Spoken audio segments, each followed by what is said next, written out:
Brenda, I mean this in the most respectful way possible, but if you make $35,000 a year, you're not paying for it. You're in the second to the lowest tax bracket. With a gross income of $35,000 a year, your federal taxes paid will be less than $3,000.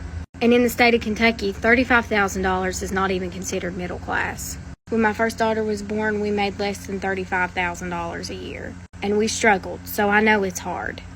But it's not hard because of other working class people. Hi, this is Alonzo Bodden with another Rebel HQ TYT video, and may I say, I love this woman, Brenda. I love her video explaining to someone making $35,000 a year that the problem is not other working class people who are trying to pay off their student debt.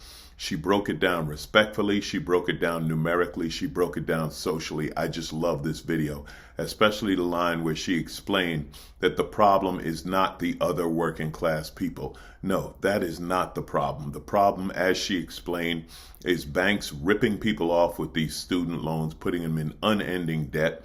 And we all have tax burdens that we may not like. In other words, like me, I don't have kids, but I pay taxes, and taxes pay for schools, which I don't have kids in. I don't mind that. You know why? Because education is good for our society. That's another thing about this student debt. Education is good for our society. I love the way she broke it down. I love the way she explained it. And as I said, we all have tax burdens we don't like, except maybe billionaires. Oddly enough, billionaires don't seem to have any tax burden at all. The people who got student loan forgiveness are teachers and nurses and social workers. They're other public servants.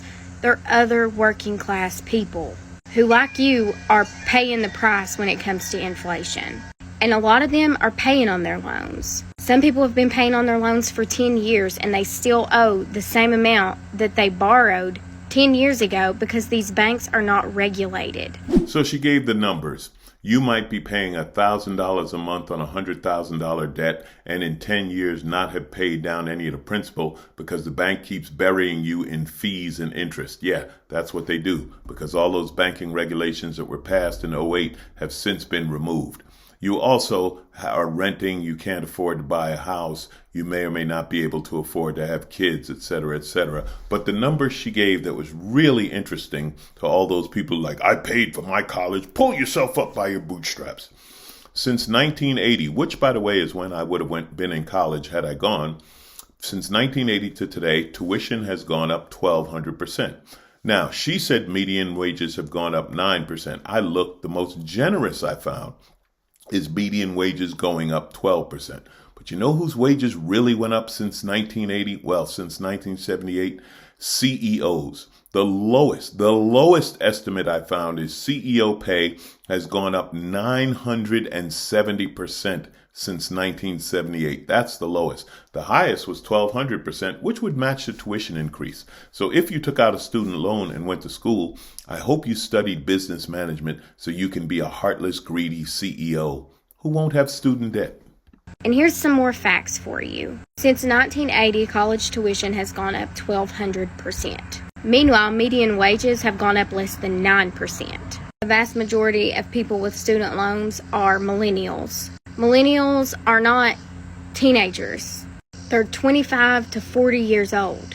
They're among the highest educated people in the United States. They make up the vast majority of the population. Statistics prove that they work more than their parents, yet they're paid less than their parents. She also brought up some other things that are often used by politicians and bankers and the haves, the rich, to put working class against each other. Things like Social Security and Medicare and Medicaid, which they like to call entitlements. They're not entitlements, they're benefits that you've worked all your life, you've paid into, and you deserve to get when you get to a certain age. Okay? Now, will they be around past 2035? I hope so, but I don't know. They wouldn't be around today if the Republicans had got their wish in the Bush era and invested all that Social Security money into Wall Street. It would have disappeared. Remember the crash in '08?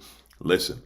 These people are greedy and they don't care. And their strategy is to pit working class people against other working class people, against immigrants, against whoever, so that we're not looking at them. Well, they are the problem. They are rich. They are greedy. They do not pay their taxes. They do not pay their fair share. And there's a group that could put them in check, and she mentioned them. Millennials. They continue to pay into social safety nets like Medicare, Social Security, Medicaid, things like that they themselves will never benefit from. Social Security is set to expire by 2035. Yet you don't see them stomping their feet saying, I don't want to pay that because it's not going to benefit me.